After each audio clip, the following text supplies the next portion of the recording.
자, 9번 삼위의 역할에 있어서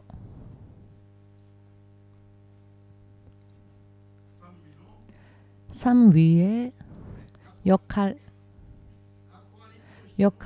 있어서의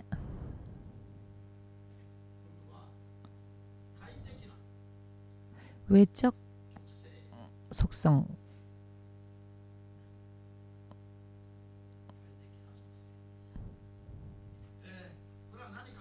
이것이 무엇인가 하면은요, 지금까지 우리가 다루어 온 말씀들은 하나님께서 하나님으로서, 삼위가 한 분으로서, 삼위가 일체로 하나님께서 하나님과 더불어 삼위 하나님께서 함께 계시고 함께 가지고 계신 것으로 무언가를 행하실 때 하나님의 신적인 내면, 그 내면적인 속성에 대해서 우리가 공부를 했습니다.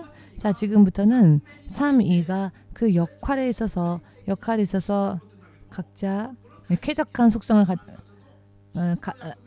속성을 가지고 계시는데, 이 역할에는요, 성부로서의 역할과 성자로서의 역할과 성령으로서의 역할이 있습니다. 이 역할이 삼위 하나님에게 나뉘어져 있습니다. 그래서 역할이라고 표현을 했는데요. 역할이 이 삼위 하나님에게 갈라져 있습니다. 성부의 역할, 또 성자, 그리고 성령. 그렇기 때문에 삼위 하나님의 역할에 있어서 이것은 영적인 본질이 아니라 외면적인 본질입니다. 외면적인 속성. 먼저 성부 하나님에 대해서 생각해보고 살펴보겠습니다. 성부 하나님에 대한 지금 설명이 지금 계속 이루어지고 있습니다. 여러분이 지금 이것을 잘 공부하시고 나중에 그 마지막 설명을 들으시면 대체적으로 이해할 수 있으리라고 믿습니다. 성부 하나님께서는 먼저 스스로 존재하는 분이십니다. 다른 그 어떠한 존재로 인해서 지어지신 분이 아니시며 스스로 계시는 분이시고 스스로가 근원이 되시는 분이십니다. 하나님의 출발도 하나님 안에서 시작되었으며 모든 피조물들의 출발도 하나님 안에서 시작되어졌으며 모든 것의 근본 되신 분, 모든 것의 근원 되신 분이십니다.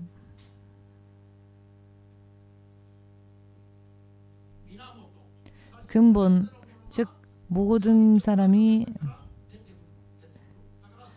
하나님에게서 나옵니다. 모든 것의 출처, 모든 곳이 거기서 나왔기 때문에 우리의 감각으로 표현할 때 성부 하나님이라고 표현하는 겁니다. 아들이 있고 성령이 계시는 것은 아들이 나온 것도 성부이고, 여러분, 창조주 하나님은 성부 하나님이시고 창조주 하나님은 성부 하나님은 하나님 당신도 스스로 안에서 출발하셨으며 세상에 존재하는 모든 것들의 근원도 하나님으로부터 나기 때문에 모든 것의 근원이시기에 그분을 아버지라고 성부라고 부르는 겁니다. 그렇기 때문에 스스로 존재하시는 하나님께서 모든 것을 당신 안에서 내셨고 만드셨습니다. 그래서 모든 것의 아버지라고 말합니다. 모든 것의 근원 되시기 때문에 이 분이 그렇기 때문에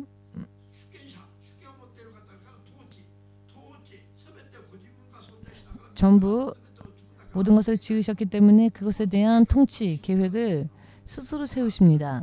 그렇기 때문에 모든 세상을 통치하시는 하나님의 계획도 아버지로부터 나옵니다.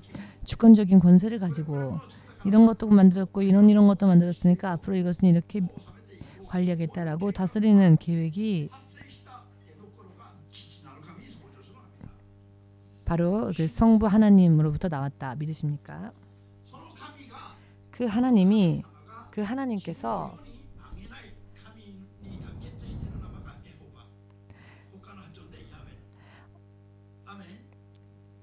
다른 이름으로 여호와, 야훼라고 하죠. 사람에게 허락되어지지 않은 이름이 여호와, 야훼라는 이름입니다. 창세기 1장 2절, 성부 하나님께서 세상을 지으신 것을 읽었죠. 신명기 32장 6절, 신명기 32장 6절.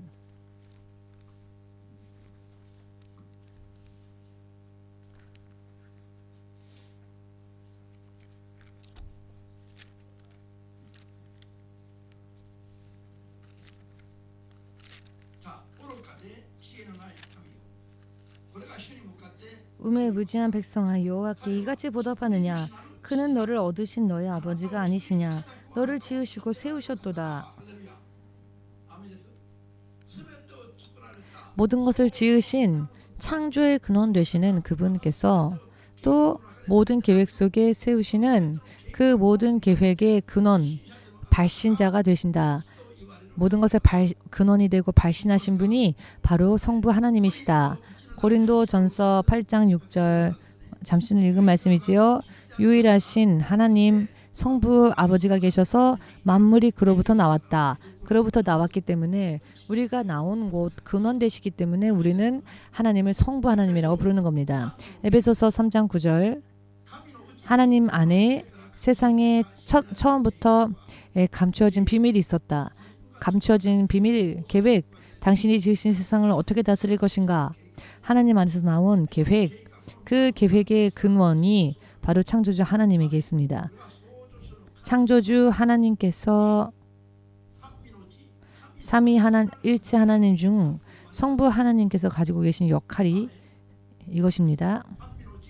삼위일체 중 성부 하나님의 역할은 모든 것을 지으시고 모든 것을 창조하시며 그 계획을 그 당신 안에서 발신하신 그렇기 때문에 당연히 아버지라고 부르는 겁니다.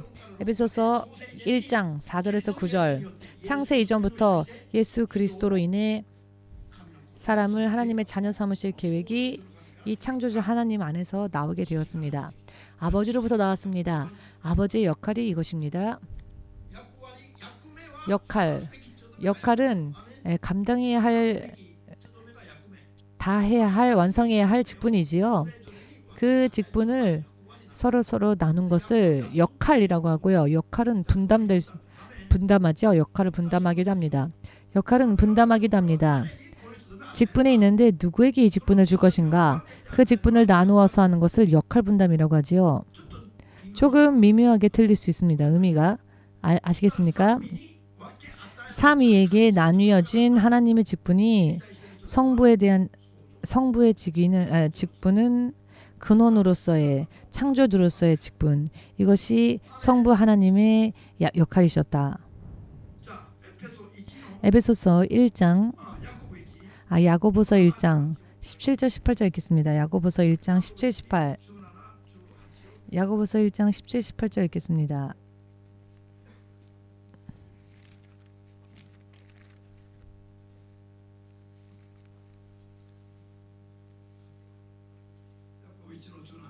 야고보서 1장 17, 18 각양 좋은 은사와 온전한 선물이 다 위로부터 빛들의 아버지께로서 내려오나니 그는 변함도 없으시고 회전하는 그림자도 없으시니라.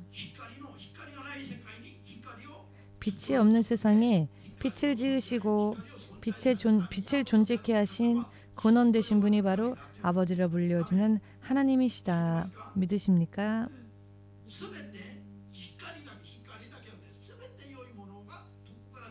모든 선한 것이 어디에서 나오느냐? 이 아버지 하나님으로부터 나온다.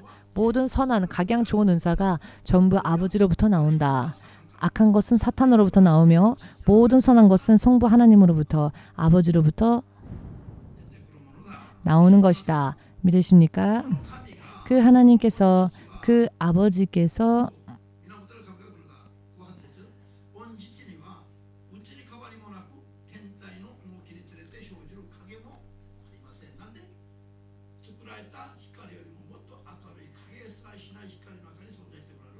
하나님은 변함도 없으시고 회전하는 그림자도 없으시니라.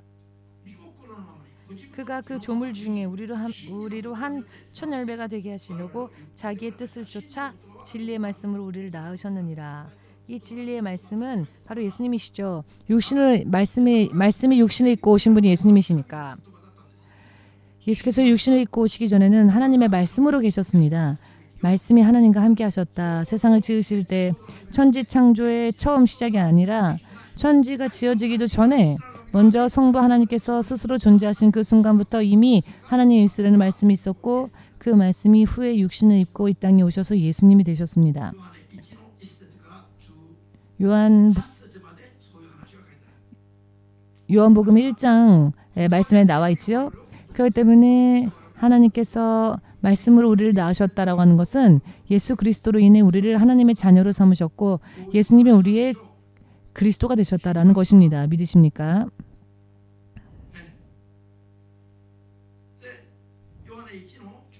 요한복음 1장 11절 말씀이 육신이 되고 그리고 야고보서 1장 18절의 말씀이 결국 동일한 설명입니다. 믿으시기를.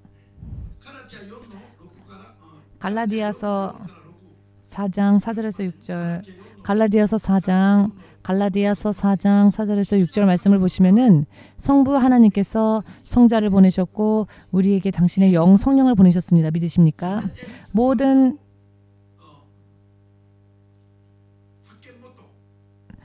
파견하시는 분, 파견하시는 곳 아버지 하나님 근원 되시는 하나님으로부터이다.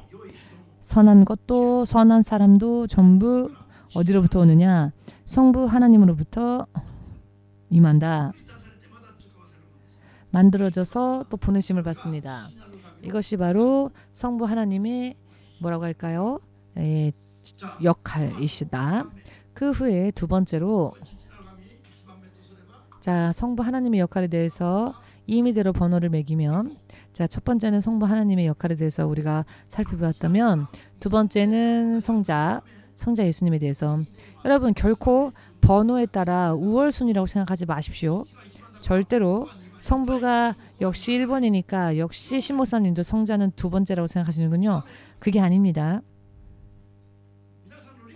여러분들이 이해를 돕기 위하여서 번호를 1번, 2번으로 붙였을 뿐 절대로 그 능력에 있어서도 신분에 있어서도 하나님은 우월하시고 또 우월하지 못하시는 분이 없습니다. 자, 하나님의 이름이 성자에게 주어졌고 성자 이름이 예수이시며 예수님은 태초에 말씀으로 계시다가 육신을 입고 오신 분이십니다. 아무리 세상이 변하고 어떤 일이 있달지라도 예수님은 하나님이 나타나신 바 된 형상입니다. 절대로 이것을 가볍게 생각해서는 안 됩니다. 왜 감각의 존처럼 바뀌지는 않을까요? 보이지 않는 하나님의 형상이시기 때문에 예수님은 아까 말씀드린 것처럼 하나님의 분신이 아니라 하나님의 화신.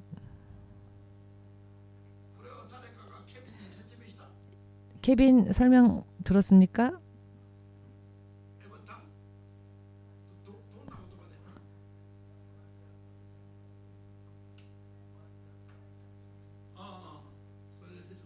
아, 그렇게 설명이 되었습니까? 네. 사랑의 화신 하면은 사랑의 화신이라고 하면은 사랑은 눈에 보이지 않지요? 그런데 어느 무언가를 보았더니 그 안에 사랑의 모든 속성이 들어있다. 그렇다면 그것을 보고 사랑의 화신이다. 그 사람을 보고 사랑의 화신이다 라고 하겠지요. 사랑은 하나도 남김이 없이 전부 밀집되어지고 엑기스가 되어진 사랑이 이 안에 들어가 있는데 그것을 보고 사랑의 화신이다 라고 합니다. 눈에 보이지 않는 하나님께서 전부 권세와 능력 이 모든 면에 있어서 하나님의 동신체가 예수님 안에 있으시기 때문에 예수님은 하나님의 화신 그러나 보이지 않는 곳에서 나오셨기 때문에 성자라는 표현을 사용할 뿐입니다. 보내심을 받았기 때문에 성자라는 표현을 받지만 결국 당신이 당신을 보내신 것입니다.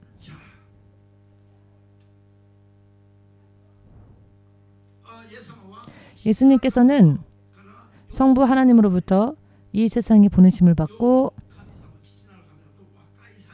이 세상을 하나님과 화목케 하는 중보자, 구원주로서 하나님의 계획을 실현하시기 위하여서 이 땅에 나타나신 하나님 당신이십니다. 그 세상에 당신을 드러내셨을 때 하나님께서는 당신과 함께하는 이름 여호와 이름 야훼의 이름으로 말씀하지 않으시고 이 세상에 드러난 당신의 이름을 예수라고 하셨습니다. 하나님은 그 예수님에게 예수님이라는 이름으로 보내셨다 하셨습니다. 눈에 보이지 않는 하나님의 형상이 예수님이죠. 골로새서 1장 15절 마태복음을 보시면은 마리아가 잉태하여서 그가 근심하였죠. 누가 근심했습니까? 그의 약혼자였던 요셉이죠. 아니 자기는 아닌데 이 마리아가 결혼도 하지 않았는데 도대체 누구의 아이를 임신했는가? 나의 약혼자가 이렇게 아이를 낳게 되면 큰일 나죠. 그러니까 아무도 모르는 새에 인연을 끊으려고 했는데 그때 하나님께서 두려워하지 말라 요셉. 마리아의 태내에 있는 잉태되어진 아기는 주의 성령으로 인해 잉태되어진 아기이다. 하나님의 아들, 그 태어날 아이의 이름은 예수이다. 믿으십니까? 예수님을 향한 성경의 기록에는 이와 같은 것들이 있습니다만은 먼저 요한복음 14장 19절 보시면은 예수께서 스스로 당신께서 말씀하시길 성령으로 인해 이 땅에 오신 하나님이 하나님의 보이지 않는 형상을 드러내신 예수께서 제자들에게 당신에 대해 어떻게 설명하시는가 하면은 나를 본 자는 곧 성부 하나님을 본 자이다. 왜? 나의 성부가 하나이기 때문에 일체이시기 때문에 성부와 성자가 따로 개별적으로 존재하는 것이 아니라 성부와 성자는 하나이시기 때문에 성부 하나님을 보고자 하는 자는 예수님을 보면 하나님을 본 것이 된다는 것입니다. 왜냐하면 하나님의 보이지 않는 화신이기 때문에. 이것이 요한복음 14장 9절 말씀이었습니다. 요한복음 1장 5절에서 10절 보시면은 예수 당신께서 성자 당신께서 하나님이시며 또한 말씀이시고 빛이라는 것을 보이십니다. 예수 당신께서 바로 하나님이시며 생명이십니다. 이런 설명이 요한복음 1장 25절에 있습니다. 나중에 확인하시기 바랍니다. 이와 같이 하나님께서 예수님으로 인해 당신을 이 세상에 드러내시고 선교하시고 전도하시고 계시하시고 보이지 않는 하나님의 형상이 되어 이렇게 하나님을 세상에 드러내시고 이 역할을 감당하신 하나님께서 바로 성자로서의 위를 가지신 하나님의 이름을 가지신 하나님이신 예수님이시다. 그렇기 때문에 그 예수께서 이 땅에 오셔서 이 세상과 하나님을 화목시켜야 하고 세상 사람들이 하나님 나라로 돌아갈 수 있는 길을 여셨으며 영원한 진리, 영원한 약속 가운데에서 우리를 생명으로 인도하는 중개자, 하늘과 땅 사이의 유일한 구원주가 되셨습니다. 유일한 구원주가 되셨습니다. 이 분이 세상에 오신 하나님이시며 바로 예수님이십니다. 이 분의 그 위격이 성자로서의 위격이다. 그렇기 때문에 잠시 전에 디모데전서 2장 5절 디모데전서 2장 5절은 우리들은 하나님도 한 분이시요 주님도 한 분이시며 하늘과 땅에서 하나님과 우리를 화목케 하시는 중개자도 바로 그리스도라 불리어지는 예수님밖에 안 계시다. 믿으십니까? 이 예수님께는 두 가지 속성이 있습니다. 하나님으로서의 신성이 있고 하나님으로서의 신성이 있고 사람으로서의 인성이 있으십니다. 예수님은 이 양쪽 다 가지고 계십니다. 신성과 인성을. 참되신 하나님이시고 하나님 당신이시지만 참되신 사람이기도 합니다.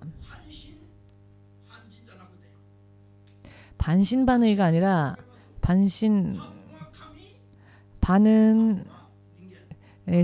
반은 인간 이런 것이 아니라 전부 하나님이시며 전부 사람이기도 하셨다는 것입니다.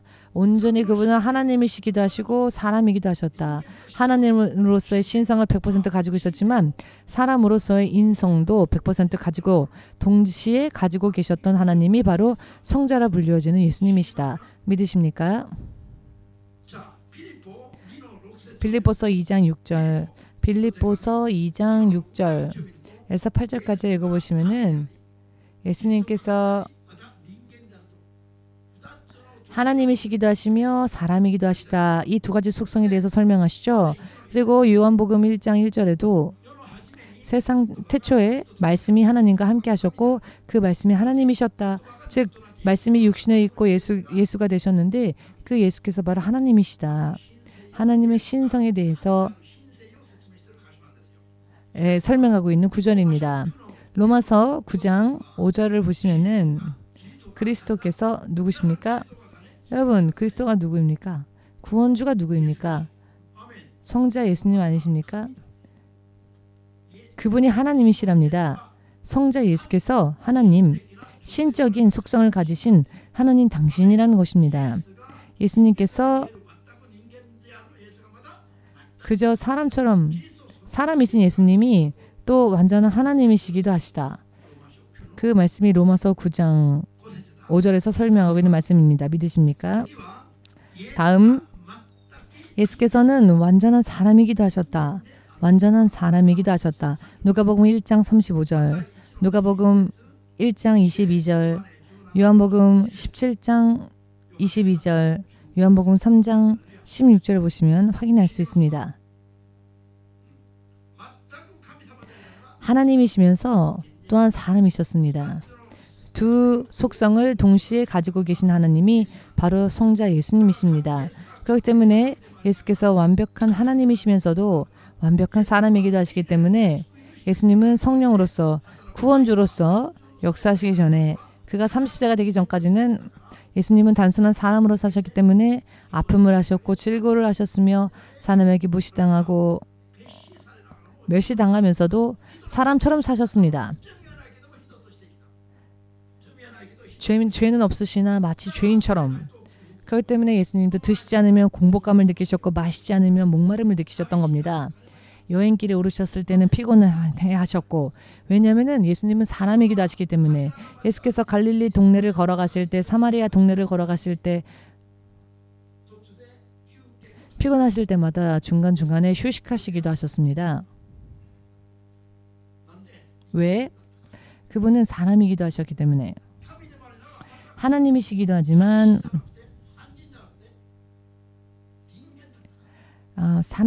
하나님이시기도 하고 사람이셨기 때문에 우리가 사람으로서 받아야 할 모든 아픔과 고통을 예수께서 동시에 다 체험하시는 바로 예수님도 사람이셨다는 것입니다. 믿으시는 자는 아멘으로 예수님에게 영광을 돌리시기 바랍니다.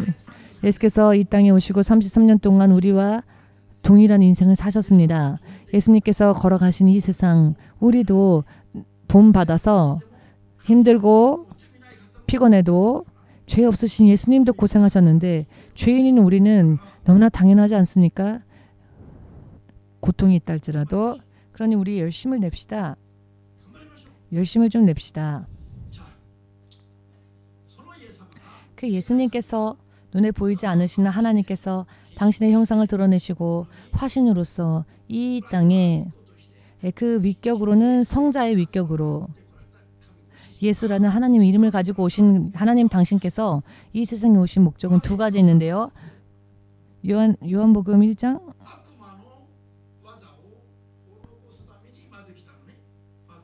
먼저 마귀의 진멸하시기 위해서 마귀의 일을 진멸하시기 위해서 예수님께서 오셨는데요.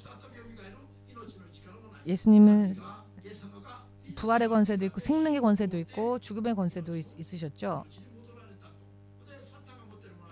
사탄이 가지고 있는 것은 결국 아무것도 아니고 멸망이고 죄일 뿐이다라는 것을 드러내셨죠. 그리하여 사탄을 온 만민 앞에서 천사들 앞에서도 확실하게 사탄은 아무것도 아니라는 것을 보이시기 위해서 오신 것이 영적인 첫 번째 목적이었고, 또한 예수께서 그리스도가 되어 사람을 구하시고 구원하실 목적으로 하나님께서 오셨다. 이게 요한일서 3장 8절입니다. 요한일서 3장 8절.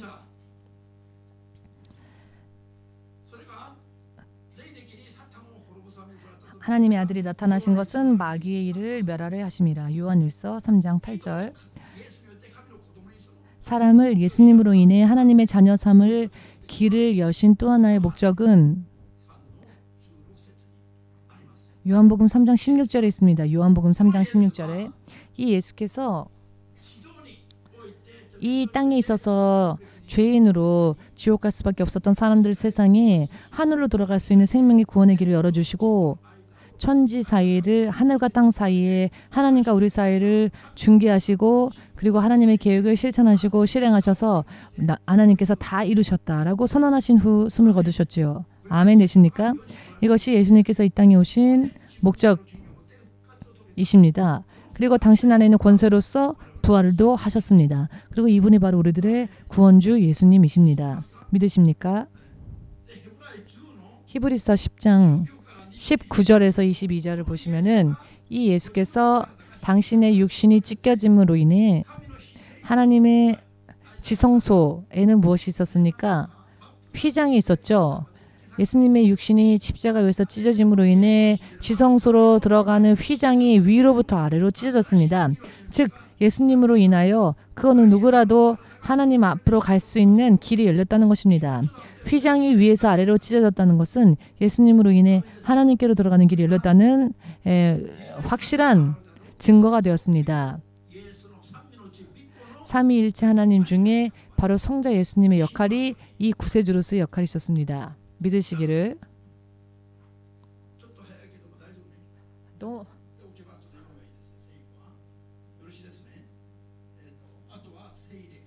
이제는 성령님에 대해서 성령님께 대하여서 우리가 수요일날 계속 공부해 오지 않았습니까? 성령의 여러 많은 것들에 대하여서는 우리가 이미 자세하게 공부를 했었죠. 오늘은 삼위일체 성부, 성자, 성령 중에서 어떠한 일을 하시는지에 대해서 생각해 보겠습니다. 예수님의 영 성령께서 이 성령님의 이름은 무엇입니까? 아버지 하나님으로 인해 예수님으로 인해 예수님의 이름으로 보내어지는 영이 성령님이시죠. 그렇기 때문에 성령의 역할은 진리의 영으로서 진리이신 예수님을 증거하고 예수께서 어떤 분이신지를 구원주이시라는 것을 간증하고 증거하고 드러내는 역할로서 이 땅에 오셨습니다. 세상의 죄인들에게 그것을 드러내시기 위하여서. 믿으십니까?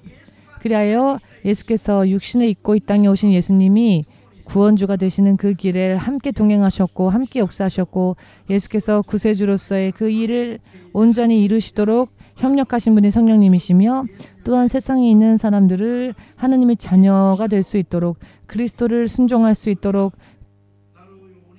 그리스도를 따라가는 자들이 될 수 있도록 그들을 도와주시는 그 역할로서 이 땅에 오신 예수님의 이름으로 오신 하나님의 영이 바로 하나님의 영, 예수님의 영, 성령님이시다. 믿으십니까?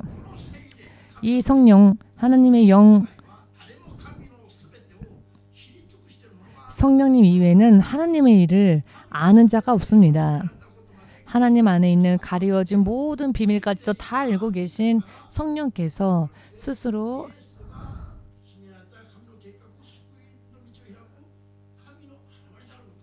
예수님이야말로 하나님의 보이지 않았던 형상이시며 그분이 구세주라는 것을 증명하시고 전하시기 위하여서 성령께서 이 땅에 오셨습니다. 믿으십니까? 그러나 당신 뜻대로 오신 것이 아니라 하나님의 이름으로 예수님의 이름으로 오셨고 당신 뜻대로 무언가를 하시는 것이 아니라 성부의 뜻대로 일을 이루십니다. 고린도전서 2장 10절과 11절 보시면은 고린도전서 2장 10절 11절이 이 부분에 대한 설명인데요. 창조되기 전부터 하나님과 함께 하셨던 영이시며 예수께서 육신을 입고 참되신 사람으로 오신 예수님 안에 성령이 임하시사 예수께서 구원주로서의 역할을 실행하시고 완성하시기까지 항상 예수님과 함께 일하시며 역사하신 그분이 바로 예수님의 영, 하나님의 영, 성령님이시다. 예수께서 하늘로 올려지시고 난 뒤 오순절이 되었을 때 예수님의 이름을 믿는 자들이 죄를 회개하고 아버지 하나님이 약속하신 성령이 그들에게 임하기를 기도했지요. 그랬더니 열흘 만에 즉 오순절이 되던 날 기다리던 자들 안에 임하셔서 예수님의 진리와 약속과 생명의 길을 걸을 수 있도록 도우셨습니다. 그분이 바로 성령님이시며 이 성령님으로 인해 비로소 세상에 크리스천이 나타나게 되었고 이 세상에 그리스도의 교회가 출발하게 되었고 이 성령께서 지금까지 예수께서 다시 공중에 재림하실 때까지 세상에 있는 크리스천들과 함께 하시는 임마누엘 하나님이시며 이 성령님이 지금 이 세상에 있는 교회를 다스리시고 교회의 머리 되시는 예수님을 실제적으로 구원주로서 간증하시고 증거하시는 하나님의 영이시다. 교회의 머리는 예수님이시지만 예수님께서 교회의 머리가 되도록 역사하시는 분은 하나님의 영, 예수님의 영, 성령님이시다. 그렇기 때문에 성령께서 역사하지 않으신다면 십자가가 달렸다 할지라도 교회를 할 수 없습니다. 아멘 되십니까? 교회의 머리는 누구십니까? 구세주이신 예수님이십니다. 예수님을 믿는 자들의 무리는 교회이지요. 아멘 되십니까? 그렇다면은 교회의 머리가 예수님이시라면은 교회는 예수님이 다스리시고 예수님이 통치하셔야 하는데 예수님께서 교회의 신자들에게 증거되어져야 하고요. 신자들이 예수님을 순종하는 믿음이 서야 하지요. 그런데 성령께서 예수님을 우리들에게 증거하시고 도우시고 우리들을 인도하지 않으시면 믿는 자들이 사실은 예수님의 이름 부르면서도 예수님은 따르지 않는 진정한 크리스천은 되지 못하죠. 그러니 십자가가 달려 있어도 성령이 역사하시지 않는 교회라면은 하나님께서 원하시는 교회의 모습이 될 수 없다는 것입니다. 하나님으로부터 떠난 고아와 같은 상태가 되어버리는 겁니다. 성령이 오셔서 한 사람 한 사람 교회를 또 지키시고 보호하시고 인도하셔서 그리스도 예수를 따라가는 믿음 생활을 할 수 있을 때 비로소 하나님을 아바 아버지라 부를 수 있는 고아의 상태가 아니라 하나님의 참된 자녀의 모습으로 될 수 있다는 것이죠. 이것이 전부 성령이 하시는 역할입니다. 성령께서 일하지 않으시면은 성령께서 이런 역할을 해주지 않으신다면 예수님의 이름을 불러도 모양뿐이며 그렇기 때문에 성령께서 역사하시지 않는 교회를 보면 하나님이 보실 때 사탄의 지배를 받는 교회인 겁니다. 요한계시록에도 나와 있지 않습니까? 그 내면을 폭로하시죠. 성령이 역사하지 않으시면 아무리 열심히 한 자랄지라도 자칭 크리스천이 될 뿐입니다. 지금 우리가 얼마나 성령을 구하고 성령께 붙잡힘을 받고 성령으로 인해 살아야 하는지를 확실하게 알려주시는 말씀 구절이지요. 믿으십니까?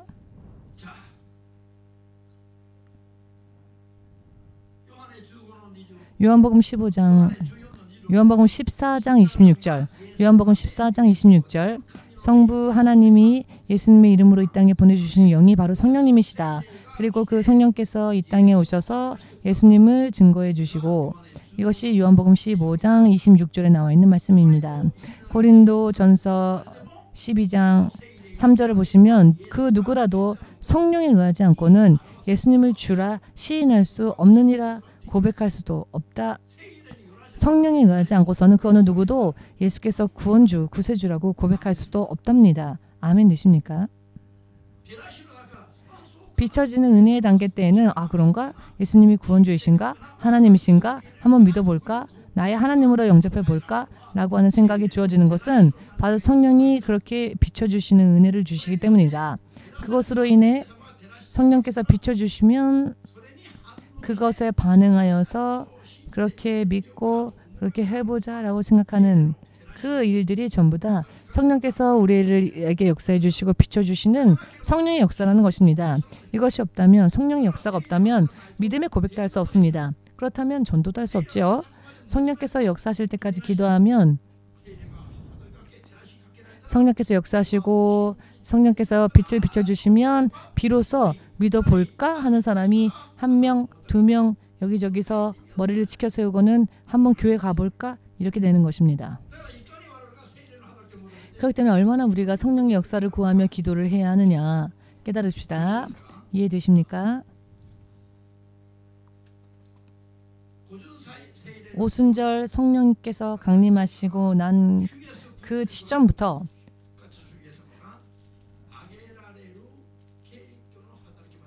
이제 주께서 다시 오셔서 휴거가 이루어지는 그 시간까지가 성령께서 역사하시는 영역이라 할 수 있습니다. 여기까지 설명을 했어요. 자, 이제는 삼위일체 하나님의 종합적인 의미를 살펴보고 마치겠습니다.